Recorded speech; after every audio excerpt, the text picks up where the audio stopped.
तो इस वीडियो में हम लोग सीखने वाले हैं वर्मा के इस पेपर के important question height and distance का।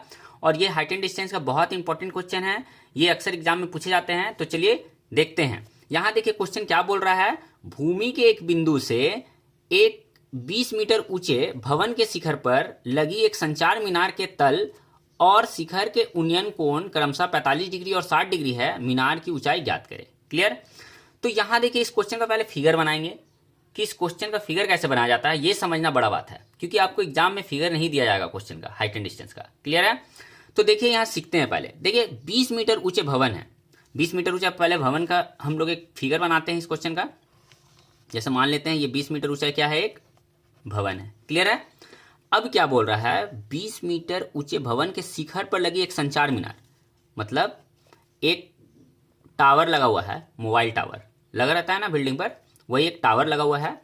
और हमें इस टावर का ही हाइट ज्ञात करना है, याद रखिएगा।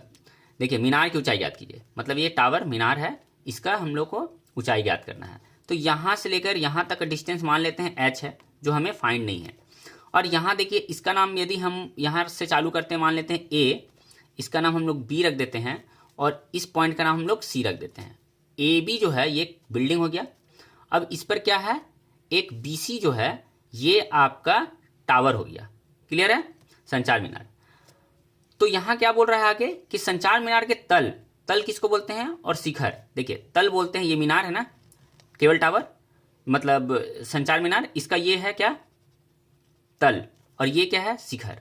तो बोल रहा है तल और शिखर का उन्नयन कोण 45 डिग्री और 60 डिग्री है भूमि के एक बिंदु से। अब भूमि कहाँ है, मान लेते हैं यहाँ पे एक पॉइंट है, तो यहां से ये डिस्टेंस है, मान लेते हैं बिल्डिंग है, बिल्डिंग के ऊपर में टावर है और वहां एक पॉइंट से केवल टावर संचार मीनार के तल और शिखर, ये शिखर हो गया, ये तल हो गया, इसका उन्नयन कोण 45 और कितना है 60 है। तो पहले तल बोला ना, इसी के लिए यहां से यहां तक 45 डिग्री हो गया।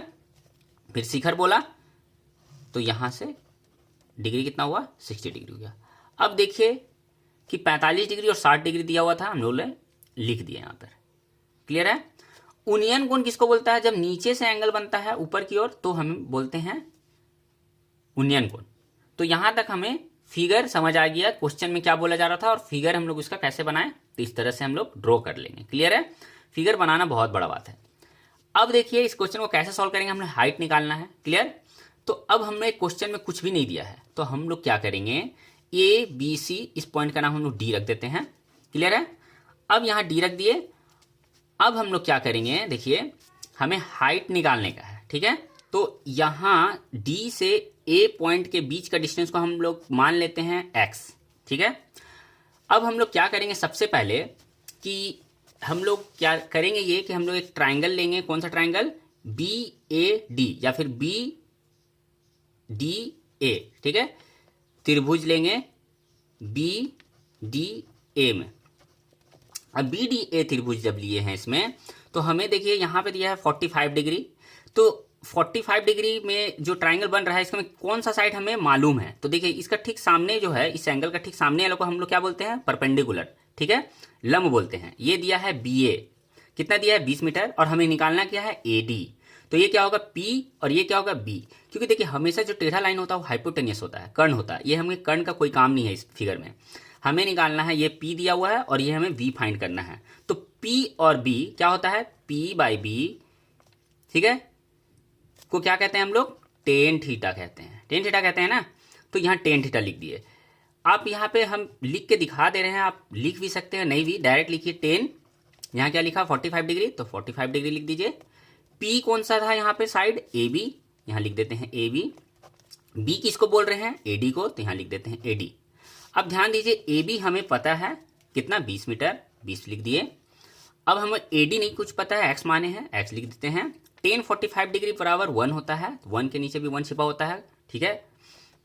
क्रॉस मल्टीप्लाई जब करते हैं तो x को 1 से मल्टीप्लाई करते हैं तो x आता है, 20 को 1 से मल्टीप्लाई करते हैं तो 20 आता है। तो ये हमें 20 मीटर, हमारा ये भी 20 मीटर पता चल गया।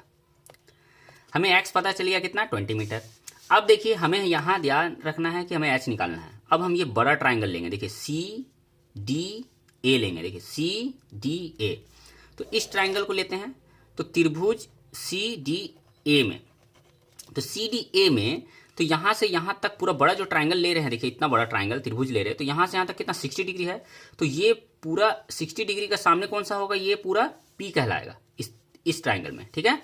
तो P क्या होगा आपका पूरा CA, और B क्या कहलाएगा आपका DA। तो ये भी टेन थीटा हो रहा ना, P और B किसका होता है, टेन थीटा। तो P किसको बोलते हैं हम लोग, CA को, तो CA लिख देते हैं। B किसको बोल रहे हैं, AD को, तो यहां पे लिख देते हैं AD, ठीक है। और टेन कितना डिग्री है यहाँ पर, 60 डिग्री है, तो यहां लिख देते हैं 60 डिग्री। अब देखिए CA कहाँ है, CA कैसे बना है, CA बना है आपका CB और BA से मिलकर, तो यहां लिख देते हैं हम लोग CB और BA से मिलकर बना है CA। देखिए CA बना है CB और BA से मिलकर, तो CB प्लस BA यहां लिख देते हैं, और AD है नीचे में, AD लिख देते हैं। टेन 60 डिग्री होता है हमारा √3, इसका नीचे 1 छिपा हुआ है। अब देखिए क्या करेंगे हम लोग, √3 लिखेंगे, इसका नीचे 1 है, इजिकल टू CB देखिए क्या लिखा हुआ, CB क्या है हमारा H है, यही हमें फाइंड करना है, याद रखना है H। और BA कितना है 20 मीटर, तो यहां लिख देते हैं 20। AD क्या है, AD हमारा X था, ठीक है, ये X था। हम यहाँ AD की जगह X भी लिख सकते हैं और X की जगह हम 20 भी लिख सकते हैं। क्यों, हमें AD तो फाइंड हुआ ना अभी यहाँ पे, ठीक है। AD क्या निकाले थे अभी हम लोग, X जो था AD जिसे माने हैं 20 आया, यहाँ लिख दिए AD की जगह पे 20, क्लियर है। अब क्या करेंगे, क्रॉस मल्टीप्लाई करते हैं, तो क्या आ जाएगा यहाँ पे 20√3, और इधर क्रॉस मल्टीप्लाई करेंगे तो हो जाएगा H प्लस 20। अब यहाँ देखिए H को यहीं रख देते हैं, 20 को इस साइड भेज देते हैं, तो यहाँ 20√3 पहले से है, इसे इस साइड भेजेंगे तो प्लस था ना साइन, इधर हो जाएगा -20। 20 दोनों में कॉमन आ जाएगा, तो √3 - 1 बचेगा, इधर क्या बचेगा H यहीं रख देते हैं, और सॉरी H यहाँ पे हमारा क्या निकल गया, H इजिकल टू यहाँ लिख सकते हैं 20√3 - 1 मीटर। ये हमारा फाइनल आंसर आ गया, H इजिकल टू 20√3 - 1 मीटर, ये हमारा हाइट निकल गया इसका आंसर। अब यहाँ आंसर देखिए क्या आता है हमारा, आ रहा है यहाँ पे देखिए 20√3 - 1 आ रहा है, लेकिन यहाँ पे देखिए √3 का वैल्यू को हमें पुट किया गया है। तो आप एग्जाम में ऐसे भी आंसर लिख सकते हैं, या फिर इसे आगे भी बढ़ाकर लिख सकते हैं। 20√3 का वैल्यू 1.732 होता है, या 1.73 या 2 तक लिख सकते हैं, लिख देते हैं -1। तो देखिए यहाँ पर ध्यान दीजिए, 20 लिखेंगे, 1.732 में से -1 करेंगे, 1.732 में से -1 करेंगे, तो याद रखिए क्या बचेगा 0.732। ये 1 और इस साइड का 1 0 हो गया, तो यहाँ पे आया 0, और ये पॉइंट के बाद जो भी नंबर है लिख देते हैं। यहाँ पॉइंट हटाते तो क्या आएगा, 3 0 आएगा, क्योंकि यहाँ पे 1 2 3 डिजिट है, 3 0 आया, 1 0 0 काट दिए, क्या बचा यहाँ 2 बचा, 732 बचा, क्लियर है। मल्टीप्लाई कीजिए, 2 दूनी 4, 3 दूनी 6, 7 दूनी 14, यहाँ नीचे क्या बचा 2 0, तो पॉइंट कहाँ बैठेगा 2 डिजिट के बाद, तो 14.64 मीटर आएगा आपका हाइट। तो हमारा क्या आ रहा है यहाँ पे आंसर, देखिए 14.6 मीटर आ रहा है, यहाँ भी हमारा 14.6, और हम लोग ने 1 डिजिट ज़्यादा ही ला दिया, तो ये हमारा फाइनल आंसर हो जाएगा।